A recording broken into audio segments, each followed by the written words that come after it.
Sebelum kita membaca dan merenungkan firman Tuhan, marilah kita berdoa.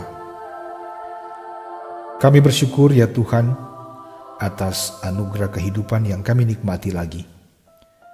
Sungguh luar biasa pemeliharaan Tuhan. Engkau terus menyatakan kemurahan-Mu, bahkan berkat hidup bagi kami semua. Karena itu kiranya ketika kami akan membaca dan merenungkan firman-Mu di hari ini, tolonglah kami agar firman ini akan terus menjadi pelita hidup kami dimanapun kami pergi dan berada, ketika kami beraktivitas, bekerja, dan melayani. Di dalam nama Tuhan Yesus kami berdoa. Amin. Renungan harian keluarga hari ini, Selasa 15 Februari 2022, terambil dalam 2 Korintus pasal 11 ayat 16 sampai 21. 2 Korintus pasal 11 ayat 16 sampai 21.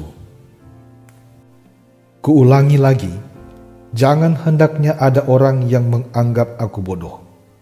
Dan jika kamu juga menganggap demikian, terimalah aku sebagai orang bodoh, supaya aku pun boleh bermegah sedikit. Apa yang aku katakan, aku mengatakannya bukan sebagai orang yang berkata menurut firman Tuhan, melainkan sebagai seorang bodoh yang berkeyakinan bahwa ia boleh bermegah. Karena banyak orang yang bermegah secara duniawi, aku mau bermegah juga. Sebab kamu suka sabar terhadap orang bodoh, karena kamu begitu bijaksana. Karena kamu sabar, jika orang memperhambakan kamu, jika orang menghisap kamu, jika orang menguasai kamu, jika orang berlaku angkuh terhadap kamu, jika orang menampar kamu. Dengan sangat malu aku harus mengakui bahwa dalam hal semacam itu kami terlalu lemah. Tetapi jika orang-orang lain berani membanggakan sesuatu, maka aku berkata dalam kebodohan, berani juga. Judul RHK hari ini, hindarilah kebodohan.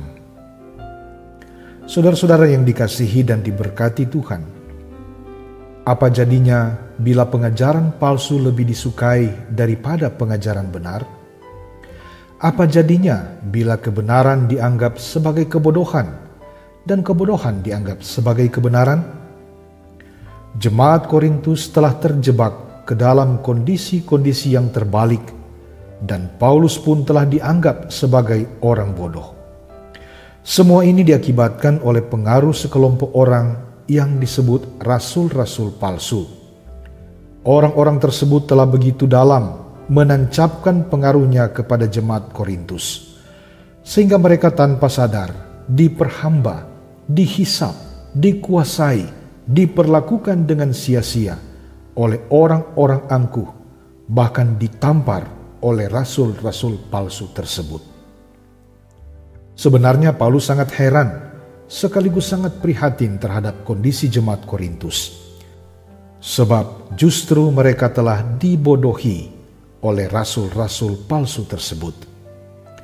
Rasul Paulus menghendaki jemaat Korintus sadar akan hal ini, supaya mereka boleh keluar dari situasi yang bodoh ini dan kembali kepada ajaran yang benar dalam Kristus Yesus.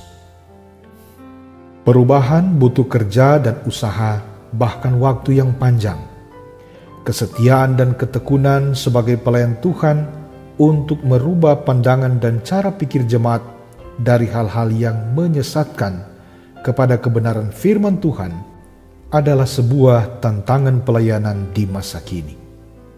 Sebab tanpa kita sadari, muncul ajaran-ajaran sesat yang sudah menanamkan pengaruhnya, yang seringkali membuat jemaat kagum dan tunduk kepada hamba Tuhan yang sesat, melebihi kekaguman kepada hamba Tuhan yang benar-benar melandaskan pengajarannya dari Alkitab.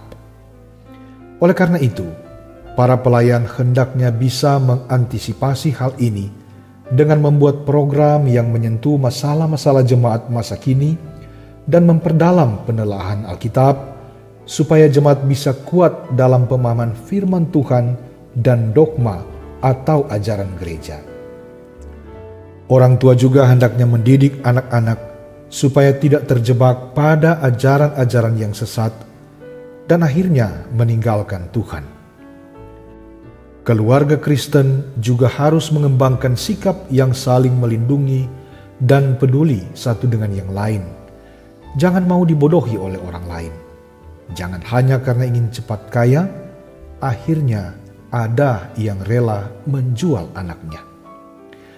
Jadikanlah keluarga sebagai tempat di mana anak-anak dididik untuk mencintai Tuhan, gerejanya, dan belajar serta bekerja untuk berhasil di kemudian hari. Tuhan Yesus memberkati. Amin. Mari kita berdoa. Ya Tuhan, mampukanlah kami sebagai orang tua untuk dapat mendidik anak-anak kami, supaya mereka tidak dibodohi oleh orang lain atau juga membodohi sesama untuk meraih keberhasilan dan kesuksesan. Dalam nama Tuhan Yesus kami berdoa. Amin.